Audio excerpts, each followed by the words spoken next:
மெரிபா paneer soda. I trust மெரிபா. தீர்மானம் மாண்புமிகு முதலமைச்சர் அவர்கள்.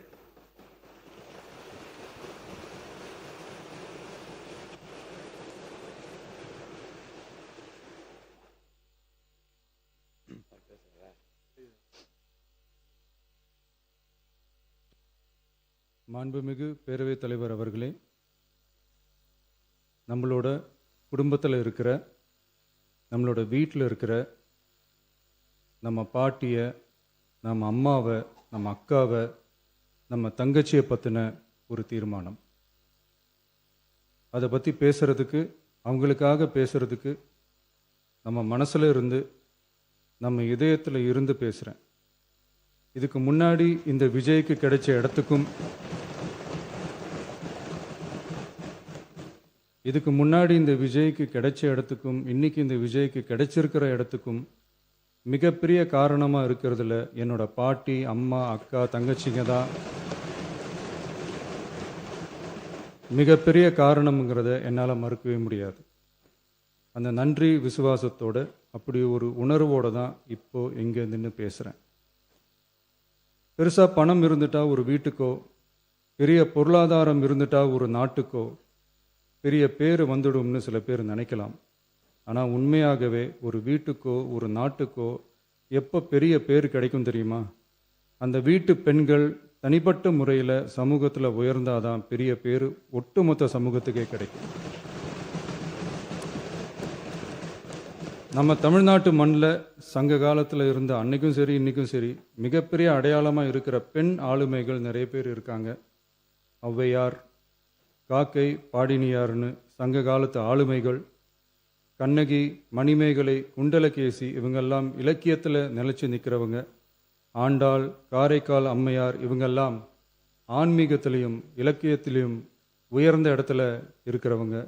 ராணி வேலு நாச்சியார், குயிலி, அம்புஜம் அம்மாள், ருக்மணி லட்சுமிபதி அம்மாள், டாக்டர் முத்துலட்சுமி ரெட்டி அஞ்சலை அம்மாள், மக்கள் சேவகர் அஞ்சலை அம்மாள்னு நம்ம நாட்டோட விடுதலை போராட்டத்தில் கலந்துக்கிட்டவங்க. நம்ம தமிழ்நாட்டு பெண் ஆளுமைகள் நிறைய பேர் இருக்காங்க. சுதந்திர போராட்டத்தில் இருந்து சமூக நீதி போராட்டம் வரைக்கும் கலந்துக்கிட்டவங்க தான் நம்ம தமிழ்நாட்டு பெண்கள். அது மட்டுமா, கல்வி, அறிவியல், அரசியல், நீதி, நிர்வாகம், தொழில்நுட்பம்னு எல்லா டிபார்ட்மெண்ட்லேயும் இன்னைக்கு நம்ம தமிழ்நாட்டு பெண்களோட பங்களிப்பு பெருசாக இருக்குன்றத யாரும் மறுக்கவே முடியாது. அப்படிப்பட்ட நம்ம வீட்டு பெண்களுக்கு அரசியல்லையும் முன்னேற வழிவகை செய்யணும். அதுக்கு உரிய இடஒதுக்கீடு வழங்கணும். பெண்களுக்கு இடஒதுக்கீடு தர்றது ஏதோ சலுகைன்னு நினச்சிடக்கூடாது. சமூக நீதி சார்ந்தது, அரசியல் அமைப்பு சார்ந்தது. மாண்புமிகு பேரவைத் தலைவர் அவர்களே, நம்ம நாட்டோட மக்கள் தொகையில் ஏறக்குறைய பாதி பேர் பெண்கள் தான். அதனால் அனைத்து நிலைகள்லேயும் பெண்களுக்கு சம அந்தஸ்து வழங்கப்படணும். அரசியலமைப்பு சட்டமும் அவங்களுக்கு சமத்துவ உரிமையை வழங்கித்தானே இருக்குது. நம்ம தமிழ்நாட்டை எடுத்துக்கிட்டாலும் ஆண்களை விட பெண்கள் தான் அதிகம். ஓட்டு சதவீதத்தில் கூட அவங்க தான் அதிகம். ஆனால் அவங்களுக்கான அரசியல் இடம்னு பார்த்தா 2021 சட்டசபையில் 12 பெண்கள் இருந்தாங்க. இப்போது இந்த 2026 சட்டசபையில் 23 பெண்கள் இருக்கிறாங்க.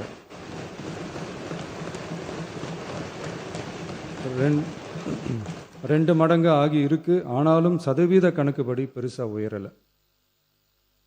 மாண்புமிகு பேரவைத் தலைவர் அவர்களே, ஒன்றிய அரசு 2023ஆம் ஆண்டு மக்களவை, அனைத்து மாநில சட்டமன்றங்கள் மற்றும் டெல்லி யூனியன் பிரதேச சட்டமன்றத்தில் பெண்களுக்கென 1/3 தொகுதி ஒதுக்கீட்டை கட்டாயமாக்கி 106வது அரசியல் சாசன திருத்த சட்டத்தினை 2023 செப்டம்பர் 28 நிறைவேற்றி 2026 ஏப்ரல் 16 முதல் நடைமுறைக்கு வந்துள்ளது. இருப்பினும் மேற்படி தொகுதி ஒதுக்கீடானது மக்கள் தொகை கணக்கெடுப்பு மற்றும் அதை தொடர்ந்து நடக்கும் தொகுதி மறுவரையறை பணிகளுக்கு பிறகுதான் முழுமையாக நடைமுறைக்கு வரும் என்று தெரிவிக்கப்பட்டுள்ளது. மேலும் ஒன்றிய அரசு 2026ஆம் ஆண்டு 131வது அரசியல் சாசன திருத்த சட்ட மசோதாவையும் 2026ஆம் ஆண்டு தொகுதி மறுவரையறை சட்ட மசோதாவையும் தாக்கல் செய்து 2026 ஏப்ரல் 17 2/3 உறுப்பினர்களில் ஆதரவு இல்லாமல் மசோதா நிறைவேறவில்லை. அவ்வாறு மக்கள் தொகை கணக்கெடுப்பு மற்றும் தொகுதி மறுசீரமைப்புடன் பெண்களுக்கான தொகுதி ஒதுக்கீட்டை இணைப்பதால் அதனை நடைமுறைப்படுத்த மேலும் பல ஆண்டுகள் காலதாமதம் ஆகலாம். மாண்புமிகு பேரவைத் தலைவர் அவர்களே, நாடாளுமன்றம் மற்றும் மாநில சட்டமன்றங்களில் மகளிருக்கென 1/3 தொகுதி ஒதுக்கீட்டு செய்து சட்டம் நிறைவேற்றப்பட்டிருந்த போதிலும் அதனை நடைமுறைப்படுத்துவதில் ஏற்படும் கால தாமதத்தினால் அச்சட்டம் நிறைவேற்றப்பட்டதன் நோக்கம் நிறைவேறாமல் காலம் தாழ்த்தப்படும் சூழ்நிலை உருவாகியுள்ளது. இது பெண்களின் அரசியல் உரிமையை மறுக்கும் செயலாகும். எனவே மகளிருக்கான தொகுதி ஒதுக்கீட்டை மக்கள் தொகை கணக்கெடுப்பு மற்றும் தொகுதி மறுவரையுடன் இணைத்து அதனை ஒத்திவைக்கக்கூடாது. மேற்படி தொகுதி ஒதுக்கீட்டை விரைந்து நடைமுறைப்படுத்துவதற்கு உரிய நடவடிக்கைகள் எடுக்கப்பட வேண்டும் என தமிழ்நாடு அரசு ஒன்றிய அரசை வலியுறுத்துகிறது. மாண்புமிகு பேரவைத் தலைவர் அவர்களே, நம்ம டிவிகே அரசு பெண்களுக்கான அரசியல் அதிகாரம் வழங்குறதுல முன்னோடி மாநில அரசாதான் இருக்கு. 4 பெண் அமைச்சர்கள் இருக்கிறாங்க. பெண்கள் பாதுகாப்புக்கு சிங்கப்பெண் சிறப்பு அதிரடிப்படை இருக்கு. பெண்களுக்கான பாதுகாப்புல பெண்களுக்கான இம்பார்ட்டன்ஸ்ல டிவிகே அரசு ரொம்ப கவனமாக தான் இருக்கு. இனியும் அப்படிதான் இருக்கும். உள்ளாட்சியில் பெண்களுக்கு 50% இடஒதுக்கீடு கொடுத்ததும் இன்னைக்கு ஆயிரக்கணக்கான பெண்கள் மக்கள் பிரதிநிதிகளாக மாறி இருக்காங்க. அவங்களோட தலைமை பண்பும் ப்ரூவ் ஆகி இருக்கு. அதே மாதிரி பெண்களோட வெற்றியை சட்டமன்றத்திலையும் பார்லிமெண்ட்லையும் எக்ஸ்டெண்ட் பண்ண வேண்டிய நேரம் வந்துருச்சு. மாண்புமிகு பேரவைத் தலைவர் அவர்களே, இன்று இந்த பேரவையின் வாயிலாக பெண்களுக்கான 33% இடஒதுக்கீட்டை இனியும் தாமதிக்காமல் நடைமுறைப்படுத்த வேண்டும் என்று ஒன்றிய அரசை வலியுறுத்துகிறோம். இது பெண்களுக்கான சலுகை இல்லை, இது அவர்களுடைய ஜனநாயக உரிமை. இது ஒருவருக்கான வெற்றி அல்ல, இது இந்திய ஜனநாயகத்தின் வெற்றி. ஒரு பெண் அதிகாரம் பெறும்போது ஒரு குடும்பம் உயர்கிறது. ஆயிரக்கணக்கான பெண்கள் அதிகாரம் பெறும்போது ஒரு நாடே உயர்கிறது. மக்கள் தொகை கணக்கெடுப்பு மற்றும் தொகுதி மறுசீரமைப்புடன் பெண்களுக்கான தொகுதி ஒதுக்கீட்டை இணைப்பதால் ஏற்படும் காலதாமதத்தின் காரணமாக பெண்களுக்கான தொகுதி ஒதுக்கீட்டை ஒத்திவைக்க கூடாது என்றும் அதை விரைவாக அமல்படுத்த தகுந்த அரசியலமைப்பு மற்றும் சட்டப்பூர்வ நடவடிக்கைகள் எடுக்கப்பட வேண்டும் என்றும் தமிழ்நாடு அரசு ஒன்றிய அரசை வலியுறுத்துகிறது.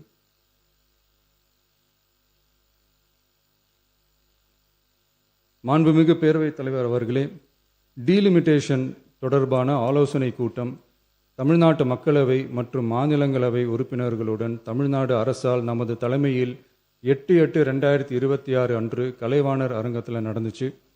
அந்த கூட்டத்தில் தமிழ்நாட்டை சேர்ந்த அனைத்து மக்களவை மற்றும் மாநிலங்களவை உறுப்பினர்களுக்கும் அழைப்பு விடுக்கப்பட்டு இந்திய தேசிய காங்கிரஸ் கட்சியின் 11 உறுப்பினர்களும், விடுதலை சிறுத்தைகள் கட்சியின் 2 உறுப்பினர்களும், இந்திய கம்யூனிஸ்ட் கட்சியின் 2 உறுப்பினர்களும், மார்க்சிஸ்ட் கம்யூனிஸ்ட் கட்சியின் 2 உறுப்பினர்களும், இந்திய யூனியன் முஸ்லீம் லீக் கட்சியின் உறுப்பினரும் மற்றும் மறுமலர்ச்சி திராவிட முன்னேற்ற கழகத்தின் உறுப்பினரும் என 6 கட்சிகளை சேர்ந்த உறுப்பினர்கள் பங்கேற்றாங்க.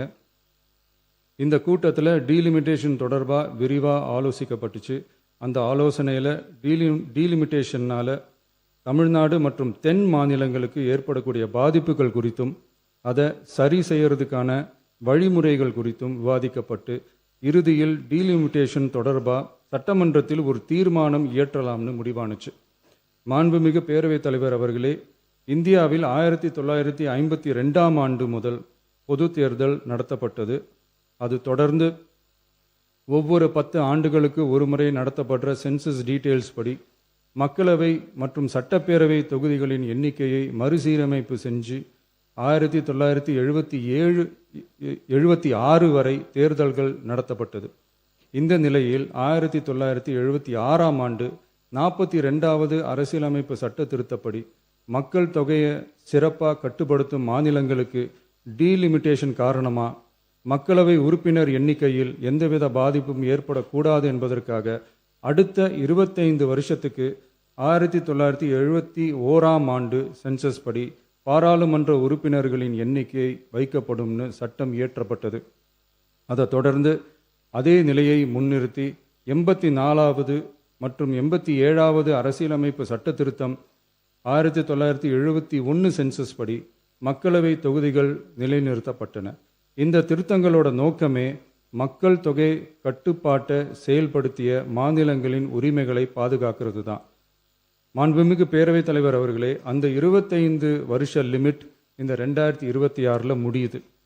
இதை முன்னிட்டு கடந்த 50 வருஷமாக இருந்து வந்த டீலிமிட்டேஷன் தடையை அகற்றி 2011 சென்சஸ் அடிப்படையில் மக்களவை மற்றும் சட்டப்பேரவை தொகுதிகளின் எண்ணிக்கையை நிர்ணயிக்க நாடாளுமன்றத்தில் ஒரு மசோதா ஏப்ரல் 2026 அறிமுகப்படுத்தப்பட்டு அந்த மசோதா தோல்வியில் முடிஞ்சது.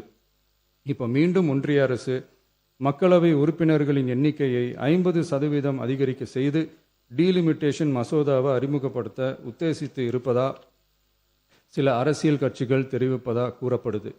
இந்த வரக்கூடிய மசோதா குறித்து 8/8/2026 பாராளுமன்ற உறுப்பினர்களோட நடந்த கூட்டத்தில் விவாதிச்சப்போ மேலே சொன்ன மாதிரி தற்போது அறிமுகப்படுத்தப்பட உள்ள மசோதா நிறைவேறினால் ஒவ்வொரு மாநிலத்துக்கும் தலா 50% மக்களவை உறுப்பினர்களின் எண்ணிக்கையை முதலில் அதிகரித்தாலும் அதனைத் தொடர்ந்து 2026 சென்சஸுக்கு பிறகு அரசியலமைப்பு பிரிவு ஆர்டிகல் 81(2)A அதன் கீழ் மாநிலத்தின் மக்கள் தொகையின் அடிப்படையில் தொகுதிகள் மறுசீரமைக்கப்படும்.